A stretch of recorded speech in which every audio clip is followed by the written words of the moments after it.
We're just 3 weeks away from the 2017 total eclipse of the sun on August 21st. Here to tell us all about it is astronomer George Kaplan. George, welcome to the show. Oh, glad to be here. Talk about the eclipse. So, what is a total eclipse of the sun? How is it different from a lunar eclipse? Okay, well, eclipses occur, either a sun or moon eclipse occurs when the sun, the moon, and the earth form a straight line in space, or nearly a straight line. So a lunar eclipse occurs when the order is sun, earth, and moon, and the shadow of the earth falls on the moon. And a solar eclipse occurs when the order is sun, moon, earth. So the shadow of the moon falls on the earth. And what we see, if we are in that shadow, is the moon completely covering the sun. But that only occurs within a fairly narrow strip. By the time it reaches the earth, the shadow of the moon is only, in this case, it's only 60 miles wide. So to see the eclipse totally, to see the sun totally eclipsed, you have to be in a fairly narrow path, which fortunately this time goes all the way across the United States. The United States is the only country that this eclipse will be seen in, and the path goes from Oregon to South Carolina. So where is the best place to be to see the eclipse? Well, as I say, you have to be in this fairly narrow path.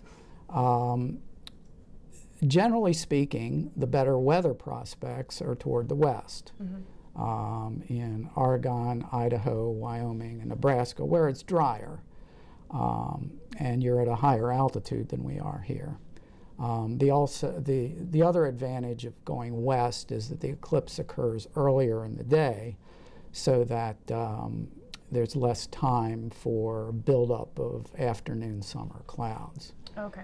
So generally west of the Mississippi is better than east of the Mississippi, but of course on any given day you never know what the weather's going to be like. So, it could be beautiful in the east and stormy in the west. So it's just a matter of chance as to try to improving the weather prospects and your chances of seeing it. So what is your experience viewing eclipses? I've been to 3 total eclipses that were clear when I was there. The first one was in 1970, which went, I was in Cape Charles, Virginia, which is at the very end of the Delmarva Peninsula. And it was the last spot of land that the path of total eclipse passed before it went off into the Atlantic Ocean. And I was actually there at the time. I was teaching junior high school, and a number of teachers, we brought a bunch of kids down with us to see the eclipse. So we left from Baltimore early it was a Saturday, and we left Baltimore early that Saturday and traveled all the way down, 200 miles or so to the end of Cape Charles, and found a completely deserted beach along the Chesapeake Bay. And it was just a gorgeous day. I mean, there was not a cloud in the sky. It was in March. It was cool. And there was just us there. And none of us had ever seen a total eclipse before. And I mean, it was literally awesome. You could see the shadow of the moon coming across the bay. The horizon turns black. You see the last sliver of sunlight just disappearing behind the moon. And then you can see the outer atmosphere of the sun, which you cannot see normally because the blue sky is much too bright. And it's just a beautiful thing to see. Total eclipse of the sun is said to be the most awesome, beautiful, natural phenomenon that anybody can see. But it's very short. It only lasts a couple of minutes at most, and then the sun peeks out from the other side of the moon, and it's all over. So that was my best experience with an eclipse. I saw one a couple of years later from Nova Scotia. Day was not quite as clear, but it was clear enough to see the eclipse. And then more recently, I saw one from Aruba in 1998. So I've taken pictures at all of these, but this was all my pictures are film pictures. So this will be my first eclipse where I've tried to do anything with digital photography. So we'll see how that goes. I'm still getting used to it. So can you tell us about what materials a person should use to view the eclipse? Yes. Well, during what we call the partial phases of the eclipse, this is when the moon is just covering the sun, starting to cover the sun, and that takes about an hour and a half. You've got to be extremely careful. You have to have proper filtering. You don't want to look directly at the sun at any time. There's nothing special about eclipses in that regard. The sun's dangerous to look at any time. So, but of course, during an eclipse, it gets more attention and people are more inclined to want to look at the sun. So you need some kind of filter, and for this eclipse, these kind of eclipse glasses are becoming very popular. And if you put these on, you can't see anything with them. The only thing you can see through these glasses, yes, is the sun. I mean, we have studio lights in here, and you can't see them. They're pretty bright. The only thing you can see through these is the sun. And you can get these online if you just Google eclipse glasses. You'll find plenty of people who are selling them. You want to make sure that they have this ISO mark, which means that they're safe. And I just saw that, I was just in Sun Pharmacy today, and they were selling eclipse glasses in Sun Pharmacy. So, they are available. You can get them online. You still have 3 weeks to go before the eclipse. And if you're going to try to do any photography during the eclipse, at least during the partial phases, you definitely need a filter for your camera. And I picked this one up in a camera store in Newark. And just like the eclipse glasses, the only thing you can see through this is the sun. And this would go over the lens of your camera during the partial phases of the eclipse. So you need to protect your camera as well as your eyes if you're photographing it during the partial phases of the eclipse. Now, if you happen to be fortunate enough to be within the path of totality, when the moon finally completely covers the sun for that 2 minutes of darkness, all the filters can come off. You can look at the sun directly during the total phase of the eclipse with your eye, with binoculars, with a telescope, with a camera. All of that is perfectly fine, but only during the total phase. Soon as the sun starts peeking out from behind a valley on the moon, which is what happens if you're looking through a telescope, you need to get your eye away from the binoculars or your telescope, and you need to put those filters back on. But as I said, it's only a path 60 miles wide. Here in Cecil County, the sun will be 77% covered. Right. So viewed from here, filters are going to be needed throughout the entire eclipse. One of the things that does occur during the partial phases, which is sort of fascinating, especially in the summertime, is under trees in the summertime when it's sunny, you sometimes see these little circles of light. And what they actually are little pinhole images of the sun. So during an eclipse, those little pinhole images become the image of the eclipsed sun. So they get to be little crescents here.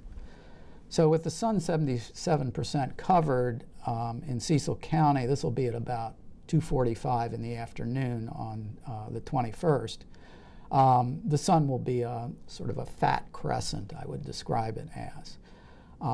We won't notice it getting dark here because your eyes easily adapt to that. It's not that much of a change in brightness, and your eyes easily adapt to that. So, people who don't know there's an eclipse occurring probably could go through their day totally unaware that one occurred from here. But if you're looking out, you might notice some things. Yes. If you're looking for things, you'll find with the sun just a crescent at maximum eclipse here. The edges of shadows will seem to be sharper than they normally are because the sun has been reduced to a much smaller area in the sky than it usually is. So the soft edges that we see around shadows get a lot sharper during an eclipse. And if you get closer to the path of totality, the crescent becomes thinner and thinner and thinner. And if you're actually in the path of totality, it just the minute before total eclipse, that little tiny crescent of sunlight diminishes to a tiny spot, which is the lowest valley on the edge of the moon that happens to be where the sun peeks through just for the last second. And by that time, it's getting dark. During a total eclipse, it actually gets dark and gets into deep twilight. And you can see, and some of the brighter stars and planets can be seen in the sky during a total eclipse. So there is, if you're within the path of totality, there's a lot to see in a total eclipse that all occurs within a very few minutes. Right. So it's a really exciting thing to see. Well, I'm going to Nebraska. Where are you going? Yeah, I'm going to Nebraska too. So I'm going to Lincoln, Nebraska, and I know you're going to Hastings, and both of those places are within the path of totality. One of the tools that I've been using and sort of scouting out where to go here, and it's available to anybody, is a interactive map of the eclipse that NASA put together. So if you just Google NASA interactive eclipse map, you will get it. And NASA has a very nice website for the entire eclipse, eclipse2017.nasa.gov. And so they have a lot of material. And in fact, all you got to do is Google 2017 eclipse, and there's so more stuff available there than you can imagine. But as you can see, this map is interactive, so we can blow it up. There's the path that goes all the way from the Pacific Ocean all the way across the United States to the Atlantic Ocean, and we can zoom in. And as you can see, there's quite a bit of detail here. Yeah. It goes really down there. So there we're seeing the path of totality. The center line here is in red, and the blue is the top. And what is the green? The green is the center line here. Don't know why it changed color. And that's the other thing, is if you just click on any place, it gives you the times that the eclipse is going to occur at that particular place and how long it is. That's pretty amazing. So yeah, so you guys are going to be in Hastings. There's Hastings. So there it is. Now the times are given in what's called universal time, UT, which is what we used to call Greenwich Mean Time, and it's from Nebraska, it's 5 hours ahead of Central Daylight Time. So you'd subtract 5 hours. So if here's maximum eclipse at 1800, and if you subtract 5 hours, that's 1300. That's 1 p.m. Right. So that's when that's the middle of totality from Hastings, and you can do this even for areas not in the path. So, matter of fact, let's see if we can go back and look at Cecil County, which is not in the path. So there it says maximum eclipse at 1843 UT. We're in Eastern Daylight Time, so we'd subtract 4 hours. So that would be 1443, which is 2:43 p.m. would be the maximum eclipse here. And here you can see the obscuration is 77%. Right. So that's what's going to happen here in Cecil County.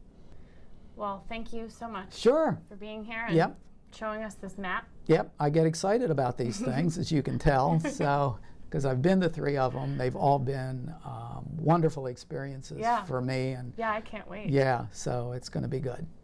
Hopefully we'll have clear weather. Yeah. That's the only thing. I hope so. That's the only unknown. We know exactly when the moon's going to cover the sun. We just don't know whether there's going to be any clouds. Right.